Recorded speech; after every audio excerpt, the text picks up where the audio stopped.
Crisis en el Senado. Armando Benedetti acusa a Efraín Cepeda de fraude en la votación de la consulta popular de la reforma laboral.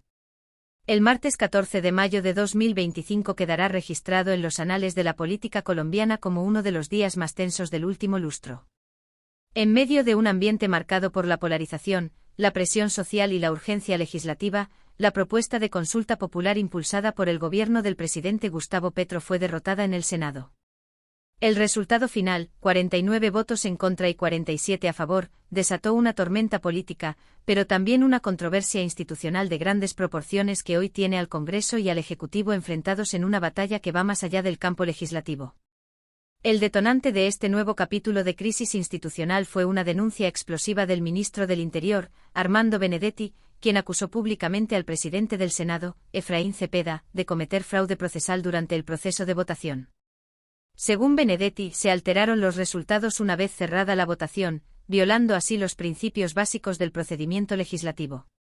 La situación no solo tensionó al máximo la relación entre el legislativo y el ejecutivo, sino que también reavivó los debates sobre la transparencia del Congreso, la viabilidad de las reformas del gobierno Petro y el papel que están jugando las fuerzas tradicionales del país en bloquear iniciativas de cambio.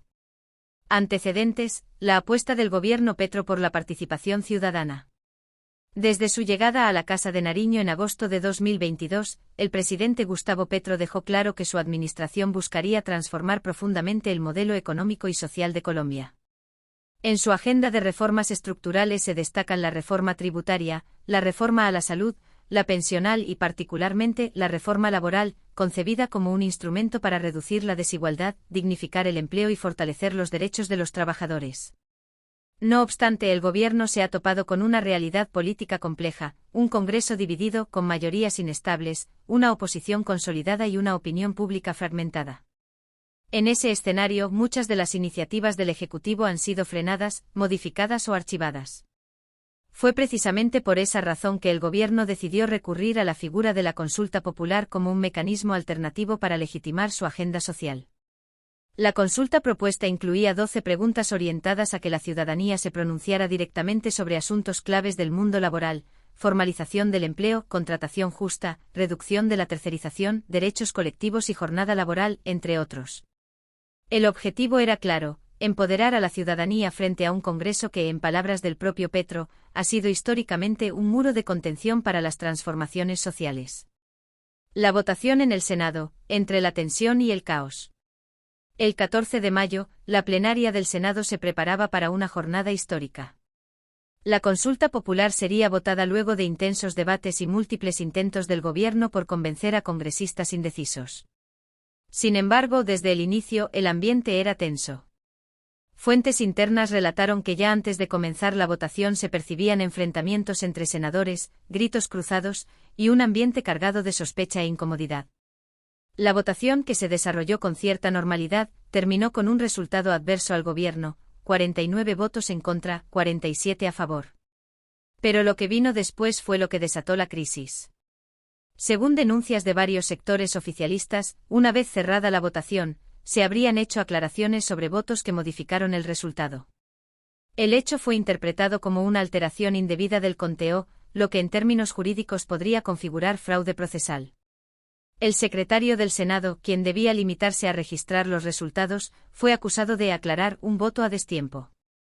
El detalle no fue menor: bastaba con que uno solo de esos votos hubiera sido modificado de forma irregular para afectar el desenlace. En medio del caos, el presidente del Senado, Efraín Cepeda, decidió levantar la sesión alegando que no existían condiciones para continuar. El secretario, por su parte, tuvo que ser retirado del recinto bajo custodia, ante los gritos e insultos de varios parlamentarios. Armando Benedetti contraataca: denuncia penal y nulidad de la elección de Cepeda. En cuestión de horas, Armando Benedetti, ministro del Interior y figura clave en la estrategia legislativa del gobierno Petro, salió a los medios a lanzar acusaciones directas. Desde Montería, Córdoba, donde cumplía agenda oficial, Benedetti no se guardó nada. El presidente del Senado, Efraín Cepeda, va a ser demandado penalmente. Aquí hubo fraude procesal. Se alteró un voto después del cierre oficial de la votación. Eso es una falta gravísima. Estamos hablando de que se manipularon los procedimientos internos del Congreso para favorecer un resultado político, denunció. Pero Benedetti no se limitó a la denuncia penal. También anunció que buscará la nulidad de la elección de Cepeda como presidente del Senado, al considerar que en su calidad de presidente impidió que algunos senadores ejercieran su derecho al voto. No solo hubo una aclaración fraudulenta. También hubo impedimentos ilegales. Algunos congresistas manifestaron su intención de votar y se les negó. Vamos a usar todos los recursos legales, demanda, tutela y revisión del procedimiento completo.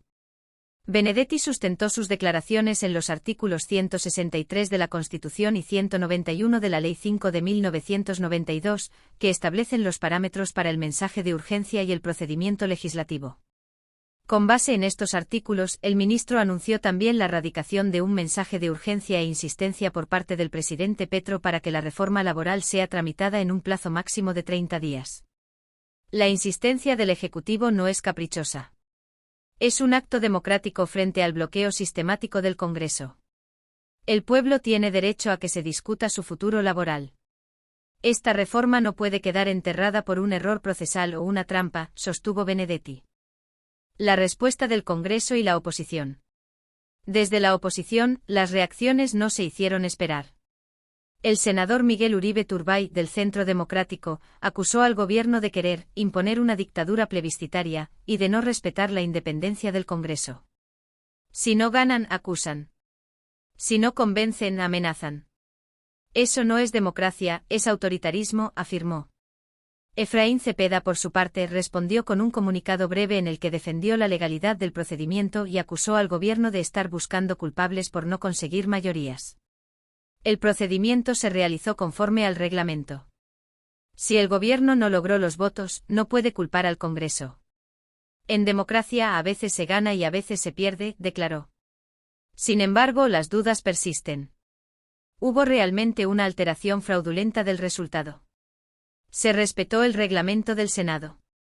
Los senadores que querían votar y no pudieron fueron impedidos deliberadamente. Estas preguntas han motivado llamados desde diferentes sectores para que se abra una investigación independiente sobre lo ocurrido. La controversia con la exministra Buitrago, otro frente abierto. Como si no bastara con la tormenta legislativa, Benedetti también enfrentó una controversia interna tras la salida de la ministra de Justicia, Ángela María Buitrago, quien lo acusó de presionar indebidamente para realizar cambios en la estructura del ministerio. Según Buitrago, Benedetti habría intervenido para pedirle puestos y exigir el nombramiento de personas afines a él. Ante estas acusaciones, el ministro reaccionó con vehemencia. Eso es falso. Nunca pedí nada indebido. Ella fue retirada del gobierno por razones que no puedo hacer públicas, pero su salida no tiene nada que ver conmigo. Que ahora diga eso es una estrategia para limpiar su imagen golpeando al gobierno, expresó Benedetti, quien también anunció que interpondrá una denuncia por calumnia e injuria contra la exfuncionaria. Implicaciones políticas y legales, una crisis de mayor profundidad. Más allá del debate coyuntural, lo que está ocurriendo podría tener consecuencias de fondo para la institucionalidad colombiana. Si se comprueba que hubo manipulación de la votación, el Congreso perdería legitimidad en uno de sus pilares, la transparencia de sus procesos. Y si no se demuestra, pero el gobierno insiste en desconocer los resultados, también podría cuestionarse el respeto del Ejecutivo por la independencia de poderes. En cualquiera de los escenarios, el choque de poderes parece inevitable. La reforma laboral se ha convertido no solo en una bandera política, sino en un símbolo del pulso entre el modelo tradicional de gobernabilidad parlamentaria y un ejecutivo que apuesta por la movilización popular y los mecanismos de participación directa. ¿Qué sigue para la reforma laboral y la consulta popular? Con la consulta hundida y las tensiones al rojo vivo, el gobierno aún no renuncia a su reforma. El mensaje de urgencia obliga al Senado a reabrir el debate en un mes, pero en un ambiente tan polarizado, no es claro si esa discusión podrá realizarse de manera serena. El país estará atento a si el Congreso cede o si el Ejecutivo busca nuevas formas de llevar su proyecto a buen puerto. Por lo pronto, el escándalo sigue creciendo y amenaza con extenderse a otros temas. La figura de Benedetti se ha vuelto central, es al mismo tiempo el rostro de la confrontación con el Congreso y el artífice de la estrategia legislativa del gobierno. Conclusión: una democracia a prueba. Colombia vive una de las coyunturas más intensas de los últimos años. Las instituciones están a prueba, la confianza en el Congreso tambalea, y el gobierno enfrenta resistencias internas y externas.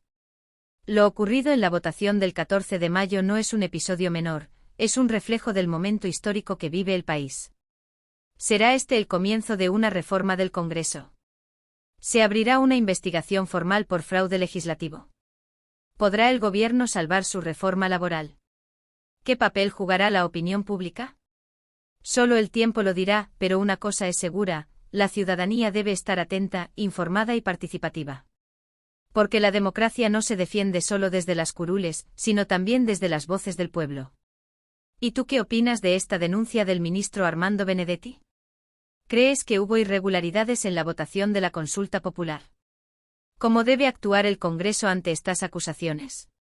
Déjanos tu opinión en los comentarios, suscríbete al canal para seguir recibiendo análisis detallados de la política colombiana, y activa la campanita para no perderte nuestros próximos contenidos. Tu participación es clave para construir una ciudadanía crítica e informada.